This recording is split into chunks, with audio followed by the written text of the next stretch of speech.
रफ़ी साहब एक अजीम गायक थे, मेरा उनसे कोई मुकाबला नहीं। वो मुझसे कई गुना बेहतर फ़नकार थे। मैं तो एक दो तरह के अंदाज़ में ही गाने गा पाता हूँ, लेकिन वो 100 तरह के अंदाज़ से गा लेते थे, इसलिए वो हमेशा हमारे दिलों में रहेंगे। अक्सर रफ़ी साहब और किशोरदा के फैंस के बीच इस सवाल पर बहस होती रहती है कि रफ़ी साहब और किशोरदा दोनों में कौन बेहतर गायक था, और क्या सच में रफ़ी साहब और किशोरदा के बीच कोई दुश्मनी थी। इसका जवाब आपको आज के इस वीडियो में मिल जाएगा। इस वीडियो में दी जा रही इन्फॉर्मेशन उस वक्त के मैगज़ीन्स, आर्टिकल्स और इंटरव्यूज़ से ली गई है।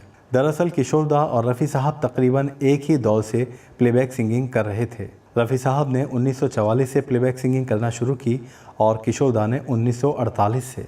और ताज्जुब इस बात का है कि 20 साल तक साथ में गाने गाते रहे और कभी भी किसी ने ये सवाल नहीं किया कि दोनों में कौन बेहतर गाता है और क्या दोनों में दुश्मनी है। असल में ये सवाल खड़ा हुआ 1970 के बाद से, जब फिल्म आराधना से किशोरदा के गाने हिट हुए। किशोरदा और रफ़ी साहब के बीच दुश्मनी की बात जो फैलाई गई, उसकी कुछ वजह रही थी जो आपको बताते हैं। एक तो ये कि जो बहुत कम लोग जानते हैं कि आराधना से पहले 1969 में फिल्म प्यार का मौसम से ही दोनों के फैंस और मीडिया ने रफ़ी साहब और किशोरदा के बीच कंपैरिजन शुरू कर दिया था, जब दोनों ने उस फिल्म का एक गाना गाया, तुम बिन जाऊं कहाँ। रफ़ी साहब ने शशि कपूर साहब और किशोरदा ने भरत भूषण साहब के लिए प्लेबैक किया। तुम बिन जाऊं कहाँ।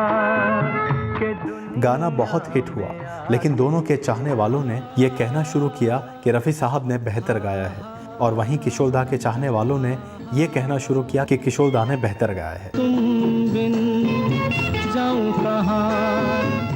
मीडिया उस दौर में भी खबरों को मसाला लगाकर छापने की कोशिश करता था। कई फिल्मी मैगजीन्स ने रफ़ी साहब और किशोरदा के बीच इस गाने के बाद कंपैरिजन करना शुरू किया, और साथ में ये बात भी फैल गई कि दोनों एक दूसरे से जलते हैं, जबकि ऐसा कुछ भी नहीं था। लेकिन जिस बात ने आग में घी डालने का काम किया, वो थी फिल्म आराधना की कामयाबी। किशोरदा रातों रात स्टारडम पर पहुंच गए थे। आराधना के बाद अमर प्रेम, दो रास्ते जैसी फिल्में हिट हो गईं और किशोरदा की कामयाबी के चर्चे होने लगे। मीडिया ने यह कहना शुरू कर दिया कि रफ़ी साहब का करियर अब किशोरदा ने ख़त्म कर दिया।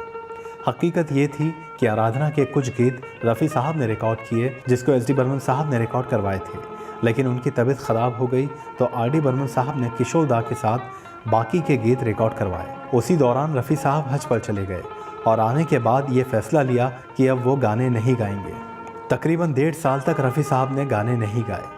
प्रोड्यूसर्स, म्यूज़िक कंपोजर्स और लिरिसिस्ट रफ़ी साहब को मनाते रहे, लेकिन वो नहीं माने। इसलिए मजबूरन म्यूज़िक डायरेक्टर्स के पास दूसरा जो बेस्ट ऑप्शन था वो किशोरदा का था।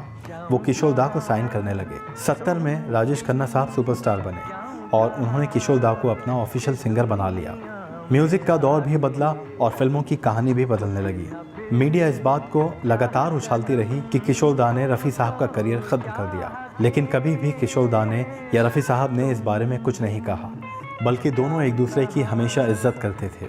रफ़ी साहब ने जब दोबारा गाने का फ़ैसला किया तो शुरुआत में उन्हें काफ़ी परेशानी हुई। उनका काम कम हो चुका था, लेकिन रफ़ी साहब ने 2 से 3 सालों में फिर से अपना वही मकाम बना लिया जो पहले था, और एक से एक हिट गाने गाए। नेशनल अवार्ड भी रफ़ी साहब को इसी किस्से के बाद मिला था। एक और बात जो जाहिर करती है कि दोनों के बीच कोई दुश्मनी नहीं थी, वो ये कि किशोरदा ने कई बार खुद कई गीतों के लिए रफ़ी साहब को बुलाया था और कहा था कि ये गाना सिर्फ रफ़ी साहब ही गा सकते हैं। और एक बात जो साबित करती है कि रफ़ी साहब और किशोरदा के बीच कोई दुश्मनी नहीं थी, वो ये कि खुद किशोरदा ने रफ़ी साहब के इंतकाल पर यह कहा था कि रफ़ी साहब एक अजीम गायक थे, मेरा उनसे कोई मुकाबला नहीं। वो मुझसे कई गुना बेहतर फ़नकार थे। मैं तो एक दो तरह के अंदाज़ में ही गाने गा पाता हूँ, लेकिन वो 100 तरह के अंदाज़ से गा लेते थे, इसलिए वो हमेशा हमारे दिलों में रहेंगे।